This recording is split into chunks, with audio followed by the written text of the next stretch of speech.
What's going on, guys? So I'm sure you can tell by the title and thumbnail, we're going to be testing out E85 in the F150. So this thing is flex fuel capable, which means you can basically run any fuel at the pumps aside from, you know, diesel, of course. But I have never ran E85 in anything. The only other vehicle I've ever had that could run it was my 07 GMC Sierra. It was actually flex fuel, but I never put it in there. And honestly, something like that is really not going to reap the benefits that this thing is hopefully going to, because this being a performance truck, I call it that. I mean, it's basically, you know, it's the 5-liter.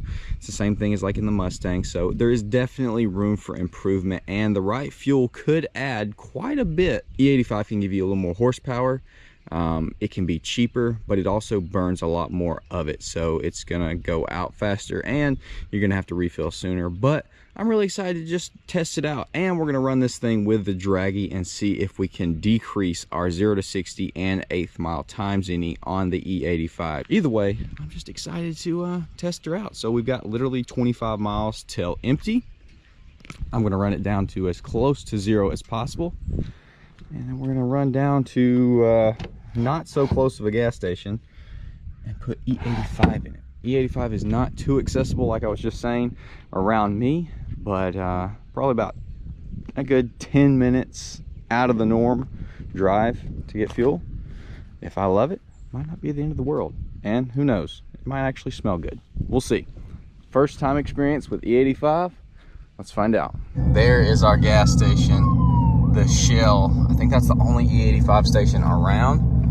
Got 9 miles till empty. It's gonna be perfect. Hopefully they have it. One last little romp before swapping from 93 to the clearly superior E85.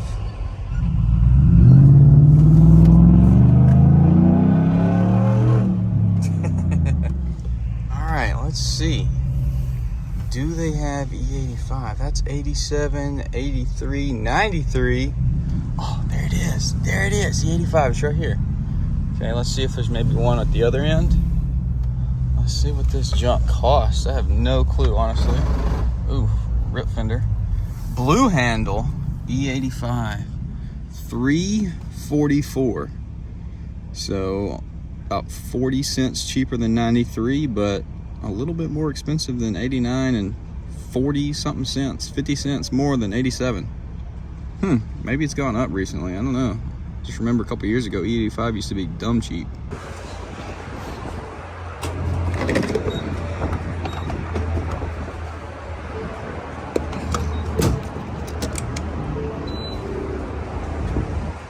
Thank you for filling with us today.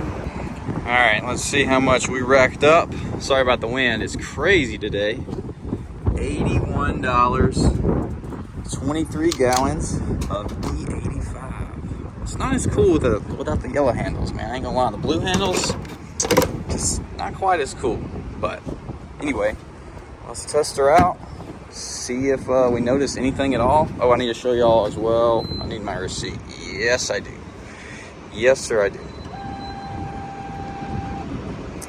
Are you serious right now, bro? Nice. I'm gonna have to go inside. All right, very first start up, E85. I'm gonna show you my current fuel economy so we can see what it does.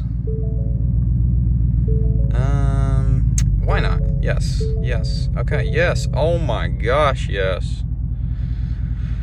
All right, I didn't run it for too long because I just got back from the trip pulling the trailer, but 16.5, that's probably about normal with the 33s.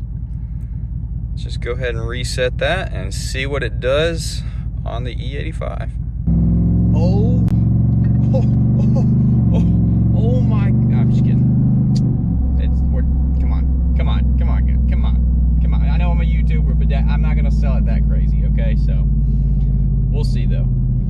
The truck's obviously gonna have to kind of learn, because even though this truck said like 9 miles till empty, it probably still had a good bit in there. They're like super precautious with you running out of fuel these days. I'm telling you, the placebo effect is running rampant right now though.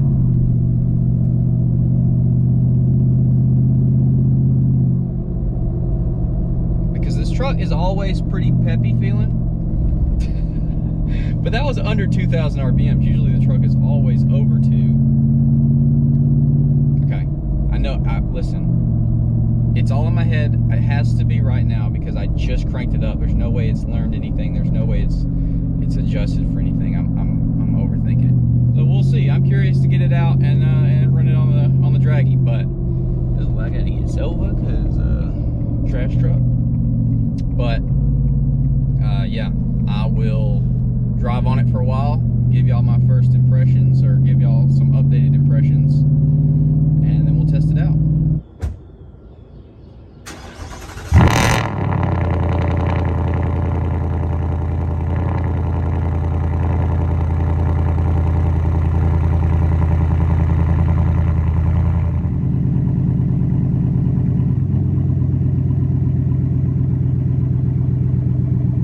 All right, guys, we're getting ready to go out and test our 0 to 60 and 1/8 mile with E85. But I wanted to talk about a couple things that I noticed, because I don't know if it's going to be faster, but I definitely think I did notice a couple of things switching to E85. So for starters, the cold starts seem to be much more rowdy. The initial hit, right when you crank it, seems to be much more aggressive and louder. Now, as far as driving with it, I feel like there is a slight mid-range increase. I feel like the truck does not have to downshift as much as it typically did, you know, like going over a hill or something. It'll stay in 10th gear, whereas before it would go ahead and drop down to 9th. Once again, could be the placebo effect taking its toll on me, but that's just what I've experienced. And this is my second tank. I've ran 2 full tanks. We've almost burned the full 2. We're at a quarter of a tank right now.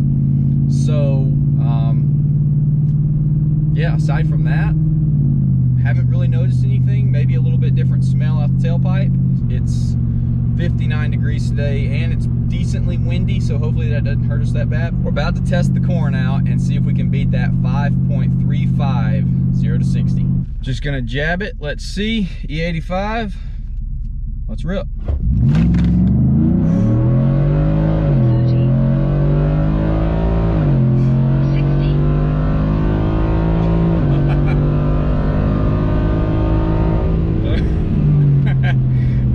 Chill out, let's chill.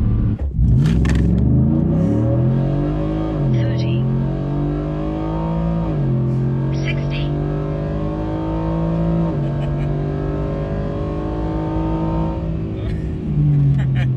Alright, let's chill out. Let's chill. We did it. 5.28. 30. 60.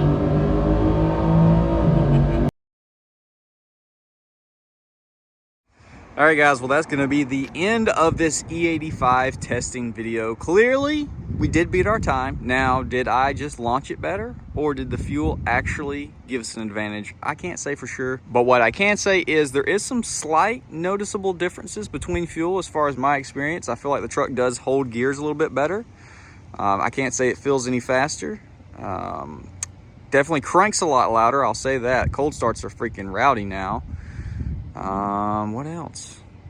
That's pretty much it. Not really that much different, but we were able to crack off a better time, so it's possible it is giving us a better power. Now, all this is just talking with factory tune. Obviously, aftermarket, the E85 tune is going to dramatically be an increase, which I just got my 5-star tunes in.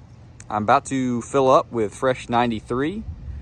And we're going to be testing that out, and then I also have a E85 tune from them as well, which we will test, and we're just going to hopefully get faster and faster and faster until this thing's a freaking beast, and we wax everybody at the Alabama Truck Meet. That's the goal. So yeah. Oh, fuel economy, dramatically different. So before, I was averaging around the 16 and a half pretty much everywhere, and now it's at like 13.5 to 14. So definitely a noticeable decrease. It's definitely, as far as me using the Upside app all the time, it's going to be cheaper to actually run 93 because of that money I get back. So 85 is actually not cost efficient to run, and it's definitely a lot harder to find than 93. But yeah, I think that's all the points. I'm happy we cracked off a new personal best. So yeah, that's her, boys. Let me know what y'all's experience with E85 is. Let me know what you want to see next with the F150, and be excited because she's about to be tuned, boys, real soon. I'll see y'all there.